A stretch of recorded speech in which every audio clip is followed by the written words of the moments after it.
Bismillahirrahmanirrahim. Alhamdulillahirabbil alamin wassalatu wassalamu ala asyrafil anbiya'i wal mursalin sayyidina Muhammadin wa ala alihi wa sahbihi ajma'in. Qala rabbi shrah li sadri wa yassir li amri wa hlul 'uqdatam min lisani yafqahu qawli. Amma ba'du. Wis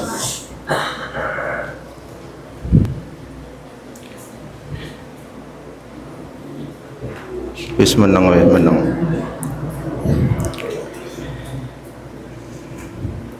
Kita melanjutkan mukaddimah pekan yang lalu.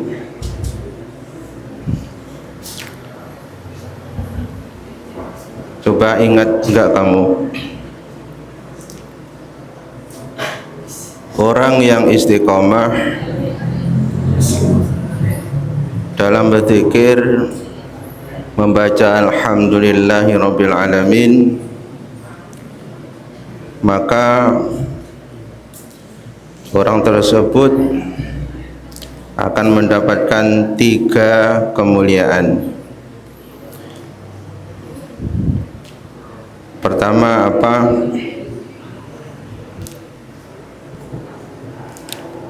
Orang yang istiqomah melanggengkan wirid alhamdulillah di setiap keadaan bahagia, keadaan tidak bahagia, keadaan lapang, keadaan sempit, diberi rezeki banyak, diberi rezeki sedikit, bahkan tidak mendapatkan giliran rezeki, maka dia tetap membaca alhamdulillah, memuji kepada Allah, maka Allah akan memberikan 3 kemuliaan pada dia. Yang pertama adalah menarik kepada perkara yang disukai Allah. Menarik kepada perkara yang disukai Allah, hingga kemudian Allah memberikan ridho kepadanya. Allah melimpahkan ridho kepadanya karena dia termasuk orang yang sedang berada dalam perkara yang disukai oleh Allah. Nomor 1, Allah memberikan ridho karena orang tersebut termasuk orang yang disenangi, disukai Allah karena istiqomah alhamdulillah tadi. Kemudian yang kedua,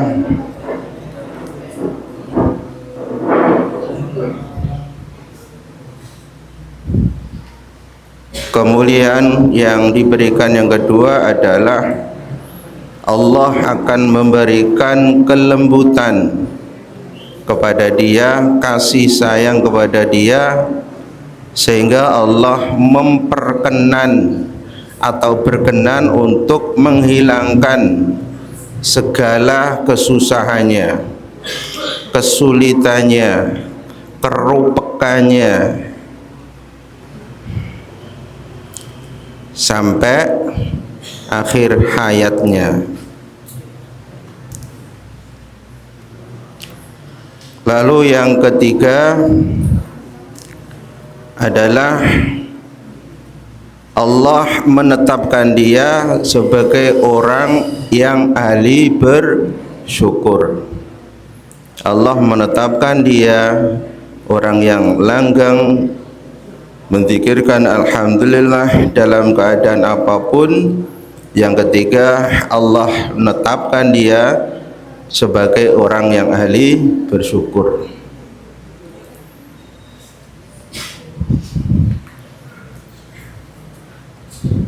Ini flashback ke belakang biar dicatat, mengulang. Lalu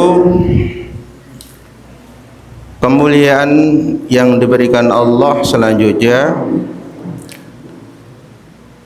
bagi atau kewajiban. Tadi kemuliaan yang diberikan Allah 3 perkara tadi, orang yang melanggengkan alhamdulillah. Satu apa tadi? Diberikan karunia keridhaan Allah yang sangat luar biasa. Nomor 2, akan dihilangkan segala kesusahan, kerupekan, kesempitan dunia dan akhirat. Nomor 3, Allah tetapkan dia sebagai orang yang ahli bersyukur. Lalu kewajiban orang atau manusia yang telah diberikan ilmu makrifat oleh Allah,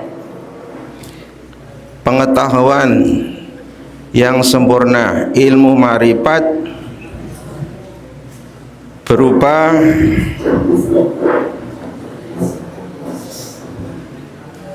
ilmu akhlak, berupa ilmu adab. Ketika Allah memberikan pengetahuan berupa adab, tata krama, akhlak, sehingga mereka mampu menciptakan, mengarang kitab yang namanya akhlak. Itu karena kemakrifatan Allah diberikan kepada dia, sehingga dia mampu untuk mengarang kitab akhlak, sampai kitab kecil, kitab sedang maupun kitab besar akhlak. Itu berarti kemakrifatan Allah diberikan kepada dia. Kemudian diberikan makrifat berupa pandai untuk memberikan nasihat. Ilmu makrifat berupa cakap, pandai untuk memberikan mau'idhah. Berarti ahli penceramah, ahli da'iyah, itu berarti kategori orang yang diberikan makrifat berupa mau'idhah hasanah. Para dai-dai itu. Jadi enggak sembarang orang bisa menjadi penceramah, memberikan mau'idhah kepada umat, kepada orang banyak. Itu enggak semua orang bisa. Walaupun ahli ilmu, walaupun alim, walaupun ahli kitab, kalau Allah tidak memberikan makrifat berupa memberikan dakwah ke umat orang banyak, maka sulit untuk secara baik memberikan mau'idhah kepada, apalagi di panggung. Paham ya? Kemudian Allah berikan berupa nadhar, berupa menalar-nalar apa yang dibaca, menalar apa yang dipelajari, dipikirkan apa yang dibaca, dipikirkan apa yang dilihat, dipikirkan apa yang didengar. Itu namanya ilmu nalar, ilmu mikir. Ketika melihat alam ini, maka ilmu nalarnya keluar. Melihat pohon yang berbuah matang, ilmu nalarnya keluar. Ini matang berupa buah berwarna hijau awalnya, kemudian berwarna merah. Ilmu nalarnya keluar.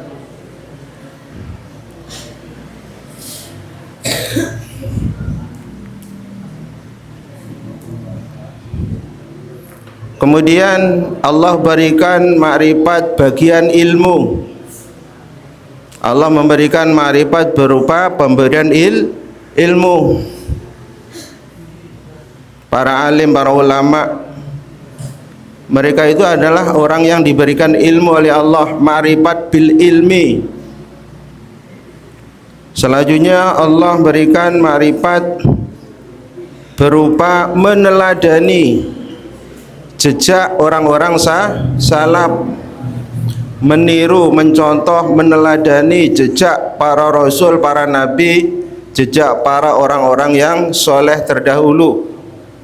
Ini adalah makrifat, dengan meneladani orang-orang soleh zaman dahulu, para sahabat, para tabi'in, meneladaninya orang-orang yang soleh, tabi'in, para ulama. Tidak semua orang bisa meneladani kesolehan jejak para orang-orang alim zaman terdahulu, tidak semua orang. Nah, pemberian-pemberian ini maka Allah mewajibkan satu saja bagi mereka. Apa? Allah memberikan satu kewajiban, al-wajib, perkara yang wajib bagi mereka yang telah diberikan ma'rifat tadi, macam ma'rifat tadi adalah ud'u, berdakwah adalah mengajak sesuai apa yang diberikan oleh Allah. Ketika diberikan ilmu ma'rifat berupa adab, berdakwahlah sesuai ilmu adab, akhlak. Maka sehingga mereka mengarang kitab akhlak. Itu adalah sebuah dakwah ajakan. Mereka tahu bahwa kewajiban dia adalah dakwah dengan bagian yang diberikan oleh Allah berupa ma'rifat ilmu adab. Kemudian bagian ilmu, Allah berikan ilmu, kewajiban mereka adalah mengajak, sehingga dia mampu mengarang kitab-kitab. Seperti hanya Imam Ghazali karangannya ribuan kitab. Nah, itu adalah merupakan bukti bahwa kewajiban dia sebagai manusia yang diberikan makrifat berupa bagian ilmu, kemudian dibuktikan dengan dakwah berupa mengarang kitab-kitab. Tujuannya apa? Tujuannya dibaca dan dipelajari oleh para santri-santri sampai zaman akhir. Kemudian yang diberikan ilmu nalar, maka kewajiban dia adalah mengajak, sehingga dia mengajarkan ilmu apa? Ilmu penelitian, meneliti sesuatu yang tidak mungkin, tidak mudah dipecahkan. Ilmu penelitian macam-macam, meneliti dan lain sebagainya. Dan orang-orang yang telah diberikan ma'rifat mampu untuk meneladani ulama-ulama, orang-orang soleh terdahulu, juga harus mengajak. Bagaimana caranya? Memberikan contoh kepada para santri-santrinya, kepada para murid-muridnya, bahwa yang dilakukan itu adalah meniru apa yang telah dilakukan oleh orang-orang soleh zaman terdahulu, mengajak kepada para santri, para murid-muridnya. Apa tadi kewajibannya? Adalah berdakwah dengan baik dan dengan penuh hikmah. Mengajak dengan penuh hikmah artinya ajakan itu bermanfaat untuk yang diajak, bukan menyakitkan, bukan melukai, tapi bermanfaat baik kehidupan dunianya maupun bermanfaat untuk kehidupan akhiratnya. Wal hasanah, dengan lemah lembut. Nah, kemudian kita teruskan. Rasulullah Shallallahu Alaihi Wasallam pun juga memberikan suri teladan, contoh bagaimana cara berdakwah sebagai kewajiban manusia yang telah diberikan ilmu ma'rifat yang telah disebutkan di atas.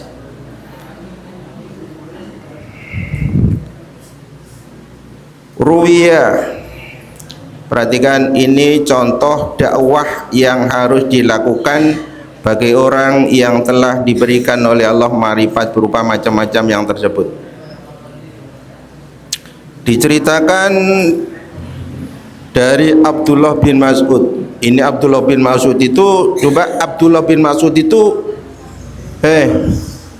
Abdullah bin Mas'ud itu ketika Rasulullah kemanapun berada, bagian Abdullah bin Mas'ud apa? Selalu menata, mengamankan sandalnya Rasulullah. mengamankan sandalnya Rasulullah. Itu tugas utama dari Ibnu Mas'ud. Nah, Ibnu Mas'ud menceritakan cara dakwahnya Rasulullah Shallallahu Alaihi Wasallam.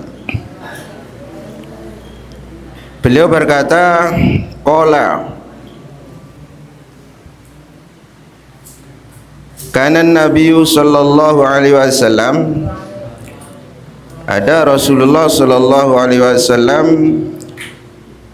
yatahawwaluna bil mau'izati. Yatahawwaluna itu berubah-ubah metode, berubah-ubah cara berdakwah. Jadi berdakwahnya Rasulullah itu berubah-ubah menyesuaikan kondisi yang didakwai, melihat kondisi umat yang didakwai, yang diajak oleh Rasulullah.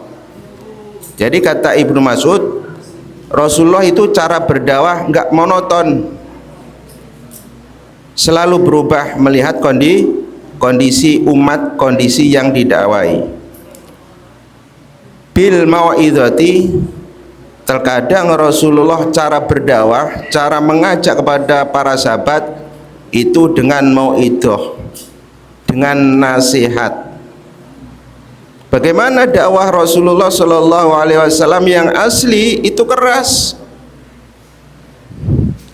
Keras dalam arti itu tegas, mengajak keimanan, mengajak beriman kepada Allah Subhanahu wa taala, keras. Intinya itu ajakan yang harus dilakukan. Kalau tidak, ya celaka. Nah, metode itu berubah, kemudian Rasulullah metodenya berubah menjadi lembut, yaitu berupa nasihat, dongeng-dongeng. Ya, berarti kalau kita lihat para dai itu kalau mengikuti metode Rasulullah berarti bagus. Para penceramah kalau mengikuti metode Rasulullah ini bagus. Berubah, satu kali sepaneng, satu kali berubah lembut, bercerita ini, tapi tidak ngelawak. Bukan ngelawak Rasulullah, mau itu tidak ngelawak, bukan. Jadi dingin, ayam, yang bersifat nasihat, menyejukkan hati. Nah, itu kesaksian cara dakwah Rasulullah berubah-ubah menyesuaikan. Sekiranya, kata Ibnu Abbas, ahyanan, terkadang Rasulullah itu berubah keras ajakannya, kemudian ahyanan terkadang hanya berupa kisah-kisah menceritakan nasihat-nasihat yang baik. Mukhafatan as-samata, kata Ibnu Abbas, kenapa Rasulullah lakukan itu, berubah-ubah cara dakwanya? Karena takut merasa bosen. Jadi Rasulullah itu tahu ini kalau dilakukan metode seperti ini terus sampai selesai, Rasulullah ngerti mereka akan bosan untuk mendengarkan. Kemudian Rasulullah mengambil metode yang lain, yaitu mau'izah, nasihat dan lain sebagainya. Ini cara dakwah yang diajarkan oleh Rasulullah. Nah, kemudian si pengarang kitab ini mengatakan, jama'atu bi kitabi, saya kumpulkan kitab saya ini. Kata pengarang kitab ini, Tambil Qafilin, mengatakan, jama'atu, saya kumpulkan bi kitabi, di kitabku ini, karanganku ini, hadza, ya ini yang kita pegang ini, sayan minal mau'izati, sesuatu yang berkenaan dengan mau'izah yang pernah disampaikan oleh Rasulullah sallallahu alaihi wasallam, kemudian dimasukkan ke dalam kitab karangannya ini. wal hikmati, juga hikmah, perkataan yang mengandung manfaat, perkataan yang mengandung faidah yang disampaikan oleh Rasulullah, kata pengarang ini pun dimasukkan ke dalam kitab ini. Nanti, bukan sekarang, kita bahas. Syafi'an linnadhirina, untuk apa pengarang kitab ini mencantumkan juga mauidhah yang disampaikan oleh Rasulullah maupun perkataan-perkataan yang mengandung hikmah dicantumkan di kitab ini, musyafi'an linnadhirina, untuk mempermudah bagi santri-santri yang melihat, santri-santri yang mempelajari, santri-santri yang pingin tahu mauidhah hikmah yang pernah disampaikan Rasulullah itu apa saja, maka tercantum di kitab ini. Mudah, untuk mempermudah bagi santri-santri yang mempelajari, pingin mengetahui ucapan-ucapan yang mengandung manfaat dari lisan Rasulullah Shallallahu Alaihi Wasallam, pihi, di dalam kitab tersebut, kitab ini.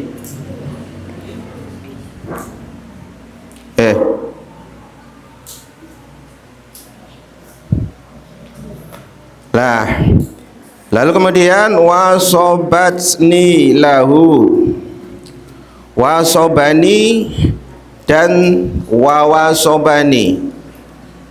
Ini artinya ngesokakan, makna yang disebut adalah menyentak hatiku, tersentuh hatiku, lahu, kepada cara dakwahnya Rasulullah.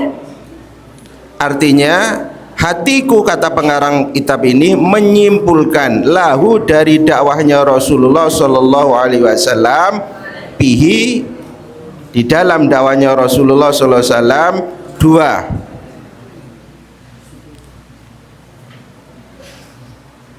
Abu Lais As-Samarqandi menyimpulkan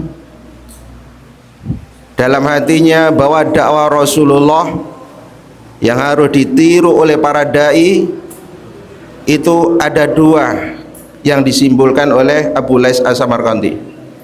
Nomor satu adalah at-tazkir, nomor dua at-tafakkur, at-tafkir. Inti dari dakwah itu ada dua. Inti dari isi dakwah itu ada dua. Garis besar dari dakwah, semua dakwah, dari dakwahnya Rasulullah sampai dakwahnya umatnya Rasulullah itu hanya ada dua di dalam. Nomor satu bitadzkir, yaitu mengingatkan. Ini inti pokok berhasilnya sebuah dakwah, berhasilnya orang yang berceramah. Ini ada dua. Maka orang yang berceramah dimanapun dan siapapun, apabila dua ini berhasil, maka dakwahnya itu berhasil. Dan ini dilakukan oleh Rasulullah SAW dan disimpulkan oleh Abu Lais As-Samarqandi, ada dua, yaitu at-tadzkir, mengingatkan. Nah, mengingatkan di sini, mengingatkan linafsih awalan, linafsihi awalan. Tadzkir itu adalah awalan linafsihi, mengingatkan linafsih, bagi orang yang dakwah itu sendiri. Ini poin besar seorang dakwah, mengingatkan dirinya sendiri awalan terlebih dahulu.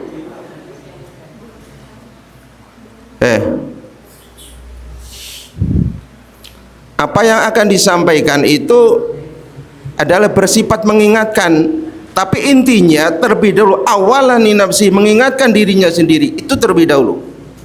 Saya berkata ini, apakah saya sudah melakukan, dan saya harus melakukan. Ingat itu. Ini poin besar seorang dakwah, pendai. Kemudian tafakkur, berfikir-fikir. Itu intinya. Wasani, yang kedua adalah arahnya kepada yang diajak.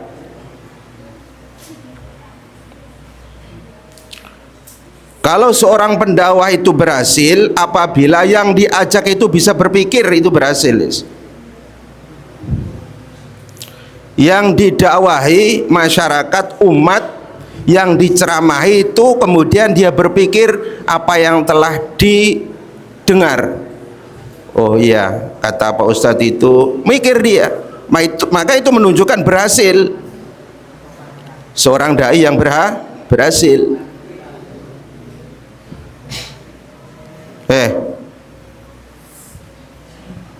Kamu lihat di HP itu, seorang pendakwah yang didakwahkan adalah ayat-ayat Allah, disampaikan kepada orang yang non muslim misalkan, disampaikan ayat ini dakwah. Kemudian orang yang didakwah itu berpikir tentang apa yang telah didengar, tentang apa yang telah disampaikan oleh orang muslim ini. Dia berpikir, kemudian dia masuk Islam karena dakwanya. Itu berarti berhasil dakwanya. Paham ya?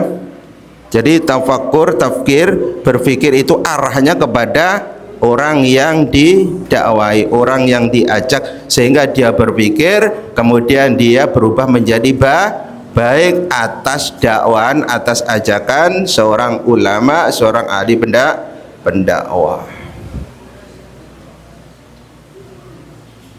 Misalkan Pak Ikin ngaji,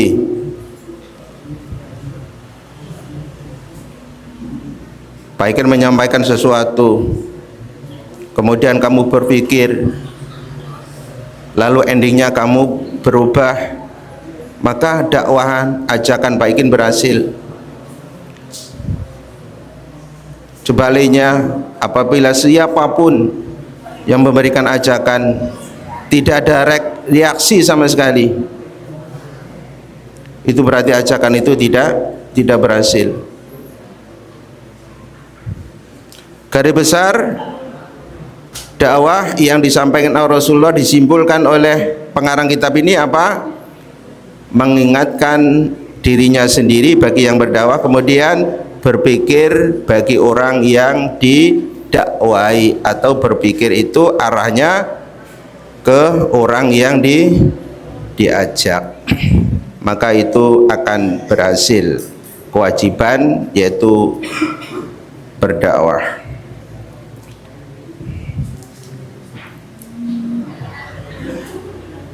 Fa innallaha ta'ala amarona bidzalika.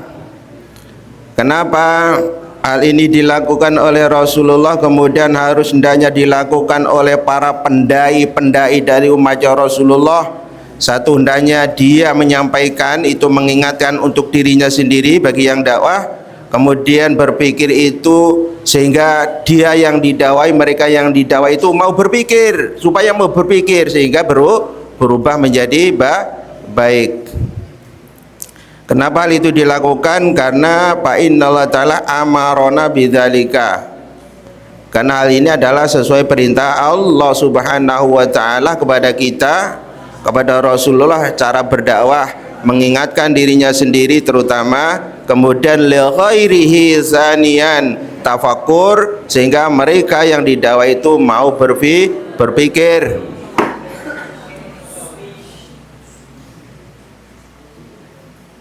Karising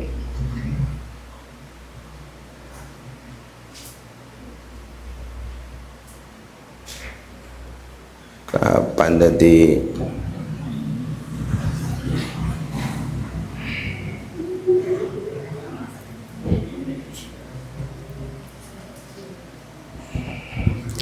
bidzalika kulluhu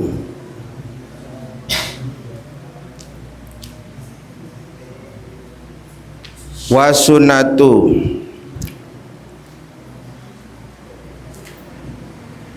dan hal tersebut adalah sesuai perintah Allah dan sesuai sunnah Rasulullah Shallallahu Alaihi Wasallam, cara berdakwah itu sesuai perintah Allah, sesuai sunnah cara-cara Rasulullah berdakwah, mengajak dirinya sendiri, mengingatkan diri sendiri terutama, kemudian bagaimana mereka para masyarakat umat itu mau berpikir, itu intinya.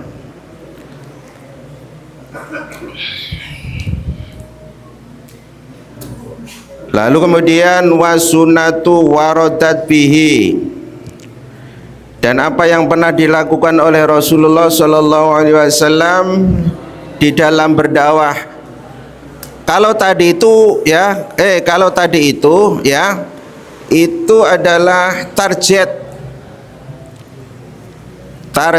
orang yang berdakwah itu, targetnya ada dua, mengingatkan dirinya sendiri, kemudian bagaimana umat itu mau berpikir atas dakwah yang telah disampaikan, itu target. Kemudian di dalam apa yang dilakukan oleh Rasulullah di dalam berdakwah, inti di dalam dakwahnya, misalkan kamu santri hitobah, putra putri hitobah, itu yang dilihat, yang dinilai itu isinya, bukan penampilan dohirnya, tapi isi ceramah itu. Ini akan dibahas. Misalkan kamu pandai berkata-kata, mutiara-mutiara disampaikan, tapi isinya itu yang dilihat.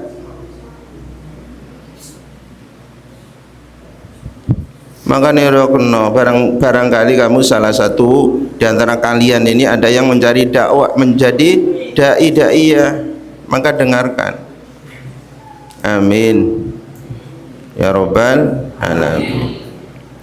Nah, sekarang ke arah inti isi daripada dakwah yang sesuai sunnah Rasulullah SAW. Apakah ngelawak, guyonan rock? Itu bukan sesuai sunnah. Memang senang, tapi enggak sesuai sunnah. Sesuai hadis Rasulullah SAW yang berlaku dalam hadis qallallahu ta'ala, dan isi dari dakwahnya Rasulullah itu sesuai dengan firman Allah Subhanahu wa taala. Isi dakwah Rasulullah, isi dakwah ajakan Rasulullah kepada sahabat, kepada orang-orang yang non muslim, kepada orang-orang musyrik, kafir, Yahudi dan sebagainya, isinya ini ada dalam firman Rasulullah sallallahu alaihi wasallam. Apa? Bagaimana bunyinya? Kunu Rabbaniyina, adalah kalian semua para dai, para pengajak, para pendakwah, para penceramah, Rabbaniyina, orang-orang yang bersifat ketuhanan. Artinya apa? Artinya isi daripada dakwah ceramah itu yang paling penting adalah mengajak bagaimana iman kepada Allah, cinta kepada Allah, ikhlas kepada Allah, nerima apa adanya dari pemberian Allah, dikaitkan, disandarkan Allah dalam dakwahnya.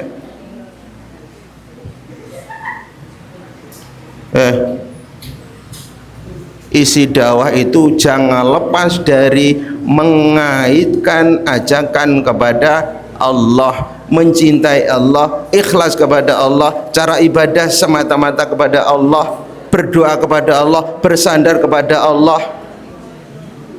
Itu isi dari ajakan ceramah. Bima kuntum ta'lamuna, tentang ilmu yang telah kalian ketahui, yaitu tentang Rabbaniyin, tentang kesifatan, sifat-sifat Tuhan, sifat-sifat Allah, cara berdakwah. Intinya apa?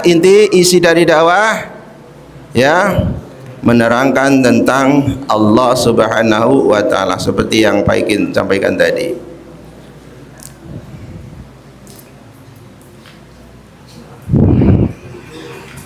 Qala ba'dul mufassirina, Kemudian sebagian ahli tafsir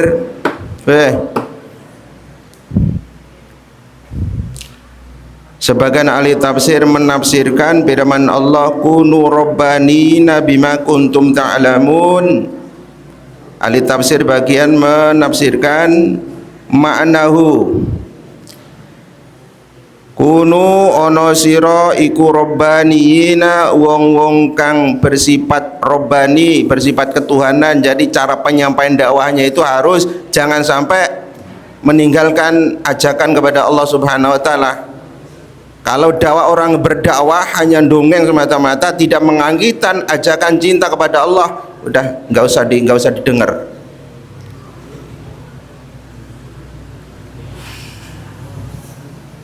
Jadi rata-rata orang dakwah itu pasti ajakan yang pertama adalah mengajak mencintai Allah dan Rasulnya. Karena itu isi poin yang penting, isi dari dakwah. Ahli tafsir mengatakan ayat Allah ini, kunu ono sira iku amilina bima kuntum ta'lamunan nas. Tafsir mengatakan, ahli tafsir bagian tafsir kalau tadi isi dakwah hendaknya mengajak kepada Allah Subhanahu wa taala dari apa? Dari ilmu yang telah diketahui, sampaikan itu kepada umat, berdakwah, ajaklah mereka tentang bagaimana mencintai Allah, ikhlas kepada Allah dan lain sebagainya. Kemudian ayat ini ditafsirkan oleh sebagian tafsir, jadilah kamu, adalah kamu wahai para pendai, amilina bima kuntum ta'lamunan nas, adalah kamu wahai penceramah, orang yang pertama kali mengamalkan apa yang telah kamu ajarkan, telah kamu beritahukan kepada manusia. Jadi orang-orang pendakwah itu pertama kali yang dilakukan adalah mengamalkan apa yang disampaikan itu. Jadi berat mengamalkan apa yang disampaikan kepada annas, kepada manusia, kepada umat. Paham?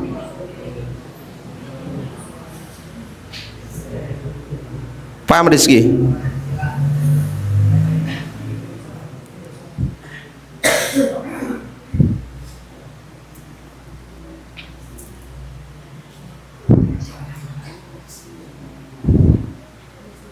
Dah. Kemudian qala fi ayatin ukhra, ini masih berkaitan dengan para orang-orang yang diberi ma'rifat ilmu sehingga dia diwajibkan untuk mengajak berupa menjadi pendai, pendakwah. Di ayat yang lain selain kunu rabbaniyina bima kuntum ta'lamun, adalah kamu orang-orang yang menyampaikan tentang ketuhanan kepada umat dari apa ilmu yang telah kamu ketahui dari kitab-kitab Al-Quran atau dari kitab-kitab hadis Rasulullah sallallahu alaihi wasallam.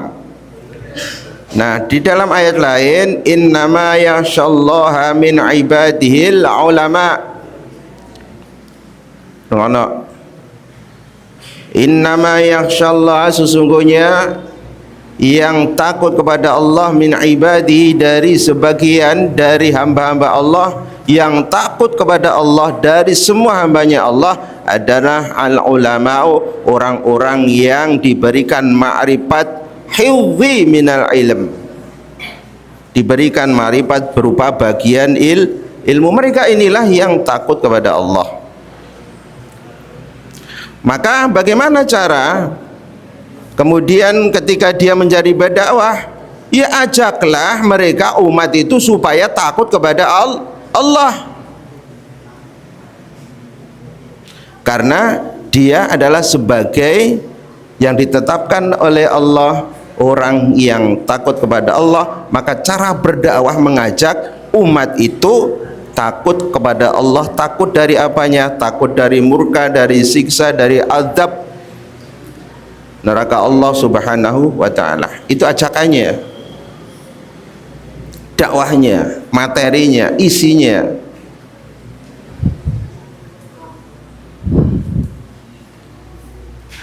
Nah, waqala li Nabi sallallahu alaihi wasallam, Allah subhanahu wa ta'ala mengingatkan kepada Rasul. Ingat ya, ini masih garis besar ke cara-cara berdakwah. Allah berkata kepada nabinya dalam Al-Quran ayat Al-Mudaththir, ya ayyuhal mudaththir kum fa'anzir. Wahai orang, wahai nabi, wahai orang yang berselimut, tidur berselimutan. Wahai orang yang berselimut, siapa maksudnya? Rasulullah sallallahu alaihi wasallam. Itu adalah kinayah ya, kinayah. Rasulullah tidak ahli tidur. Ini adalah kinayah. Wahai Nabi, wahai orang yang tidur berselimut, kum, bangunlah dari tidurmu, fa'anzir, dan berilah peringatan. Bangunlah, tangi, apa rene itu? Banyuwangi kok, apa istilah itu? Tangai. Jadi Allah mengatakan dalam surat Al-Mudaththir, wahai orang yang berselimut, artinya Rasulullah, bangunlah dari tidurmu, bangunlah dari diemmu, bangunlah dari dudukmu, kemudian fa'anzir, berilah peringatan kepada orang-orang yang belum ingat. Berilah pemahaman kepada orang umat kalian yang belum paham. Berilah rasa takut kepada umatmu yang masih belum mempunyai rasa takut. Ini adalah konteks ini mengarah kepada apa? Coba pagi nanya. Ayat ini mengarah kepada sistem apa? Mengarah kepada dakwah, mengajak, ajakan.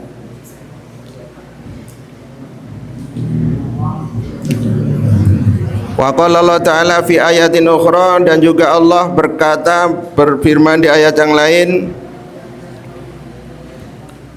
wa zakir fa inna dzikra tanfa'ul mu'minin.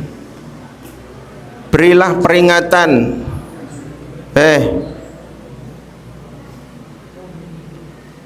berilah peringatan. Berarti intinya ajaklah bagaimana manusia menjadi ingat.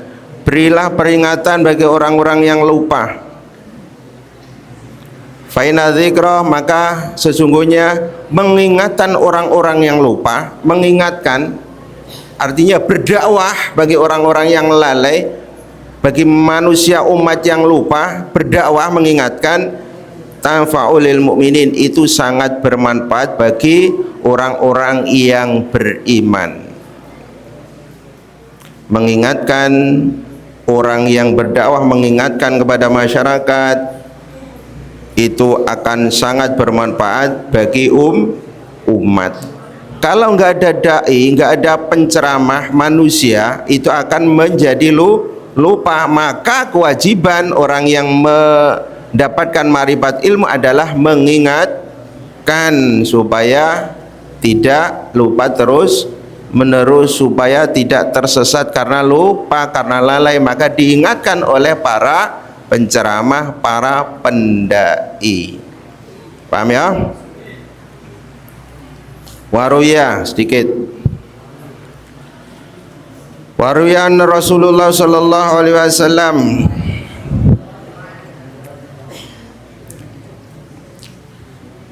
anau qala, ini Rasulullah sallallahu alaihi wasallam telah bersabda,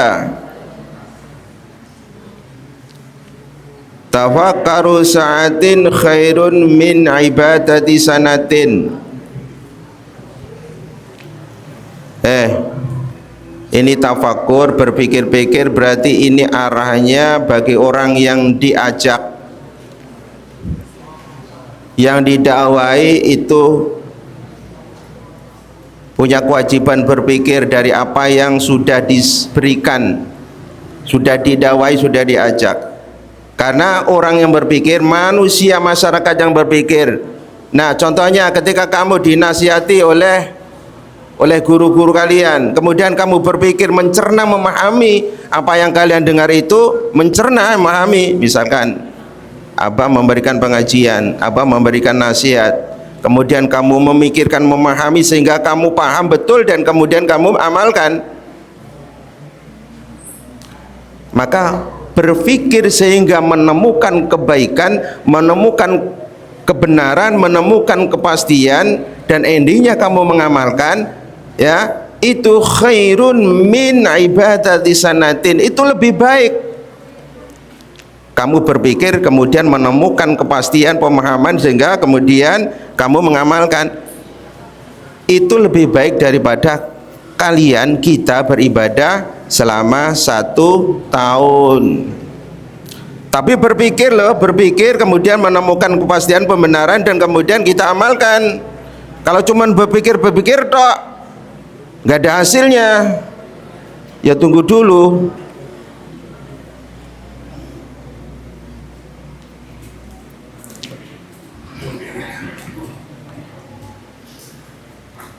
Wa man a'radu 'anin nadhari bil hukmi wal mawa'idi wa sayri salafi. Baikin baca aja. Wa man a'rada, barang siapa yang berpaling, enggak mau, enggan, masa bodoh,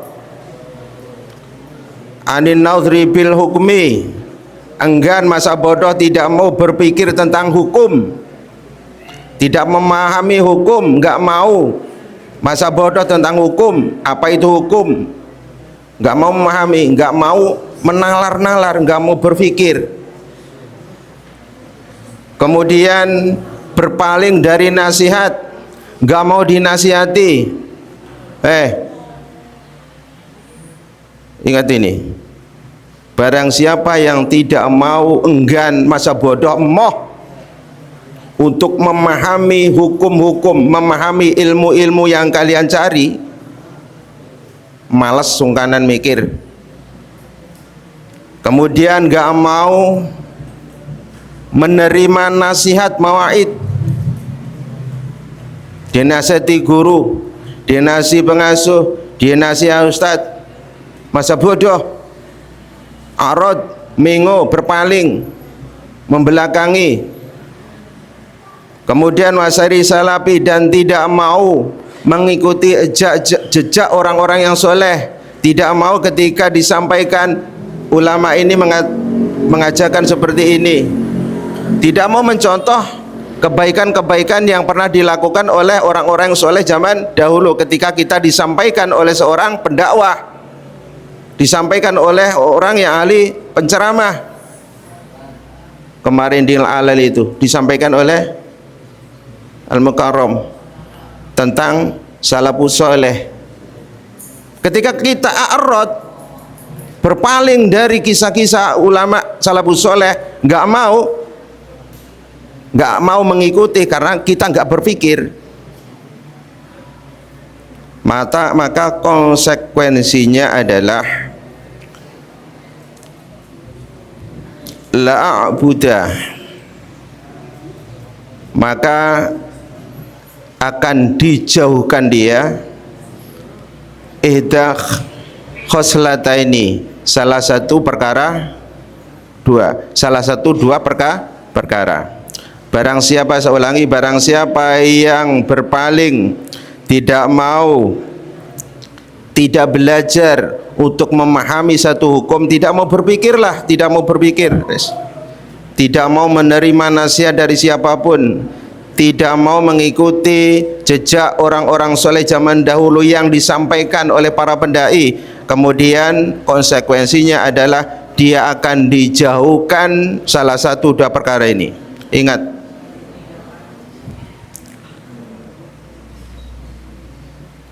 nomor 1, ayaksira min qalilin minal amali, dia merasa puas ketika beramal hanya sedikit, merasa puas walaupun amal sedikit, dia merasa puas, merasa amalnya sudah banyak. Nah ini bencana, akan dijauhkan dari semangat untuk memperbanyak amal. Maka ketika dia beramal sedikit sudah merasa puas, senang, bangga, merasa yakin masuk surga, kan bahaya. Yang banyak amalnya juga, yang banyak amalnya itu nggak mau memastikan banyak amalnya, banyak ibadahnya, nggak mau memastikan orang-orang yang benar. Ini amalnya sedikit tapi merasa puas, merasa sudah puas. Kemudian nomor 2, awas catat itu santri,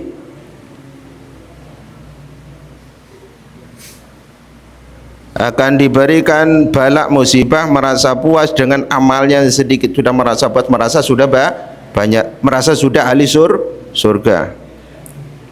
Kemudian yang kedua, wa yatawhamu annahu min jumlati sabiqina. Udah ya, orang-orang yang merasa puas dengan amalnya ini merasa sudah banyak amalnya dan merasa orang-orang yang lebih dahulu masuk surga. Ini bahaya kan? Amalnya sedikit tapi merasa banyak dan merasa dirinya adalah golongan orang-orang yang berada di depan untuk memasuki surga.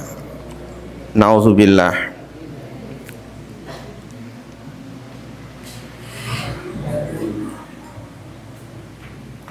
Dan merasa orang-orang yang ahli berbuat baik, padahal kecil, merasa sudah golongannya orang-orang yang ahli berbuat baik.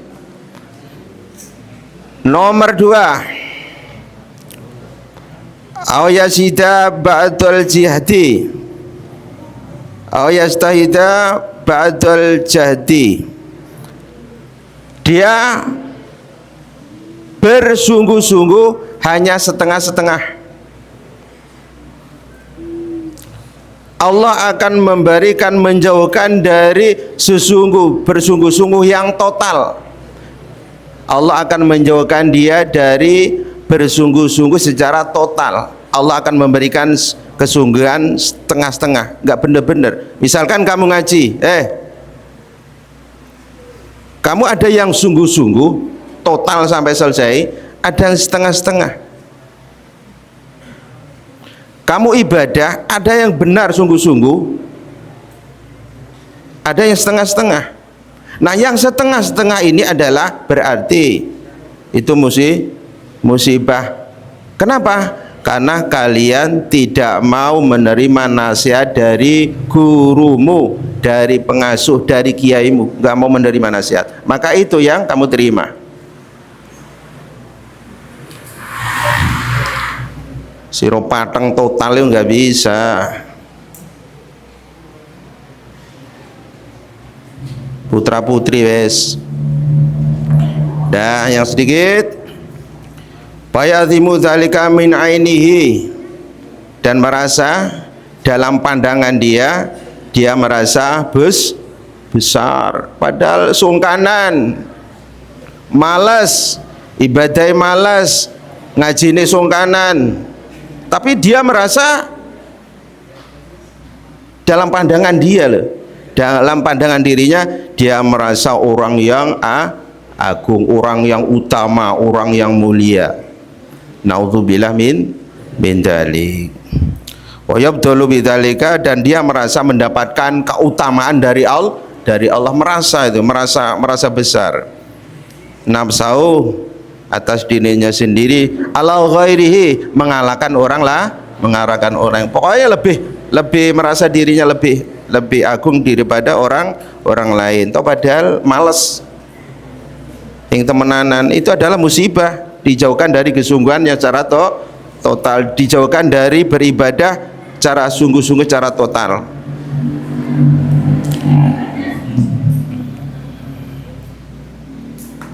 Wa yabtulu bidzalika sa'yuhu, maka apa yang dia usahakan orang tadi itu ya dijauhkan dari beramal secara banyak, dan dia beramal sedikit tapi merasa puas, merasa sudah menjadi golongan yang mengawali itu masuk surga, diberikan semangat yang setengah-setengah, tidak diberikan semangat yang total, maka apa yang dilakukan itu adalah batal ya. Batil itu artinya apa? Berkurang, gagal. Gagal usahanya itu gagal. Kamu ngaji ya setengah-setengah, malas sungkanan, gagal. Yabtulu gagal apa yang kita usahakan. Wa yabtulu amaluhu, dan pahala amalnya, pahala ibadahnya itu akan lebur. Kita enggak berharap amal kita pahalanya lebur, usaha kita gagal, enggak mau. Makanya nasihat dari siapapun, dari gurumu, dari pengasuh, dari kiaimu, dari ustadzmu, terima agar supaya kamu diberikan karunia kesungguhan, sungguh mencari ilmu, sungguh beramal baik, sungguh semangat di dalam melakukan aktivitas di dalam pesantren. Fa idza nadhara biha la yazdatu harsun ala taati. Maka ketika kita sudah melihat ini konsekuensinya, orang yang tidak mau menerima nasihat, ketika kita sudah tahu ya, sudah paham apa yang Pak ingin sampaikan ini, maka hendaknya isdatu harsan ala taati, maka hendaknya kita berubah menjadi baik sehingga kita semangat di dalam melakukan ketaatan. Kamu paham kan? Dua risiko tadi. Kalau kamu sudah paham, maka hendaknya kita berubah sehingga kita menjadi harson, semangat di dalam melakukan ketaatan, ngaji semangat, ibadah semangat, total, tidak setengah-setengah, tidak separuh-paruh. Itu endingnya dari apa yang disampaikan dalam mukadimah kitab ini. Dengan mendapatkan derajat dari Allah Subhanahu wa taala,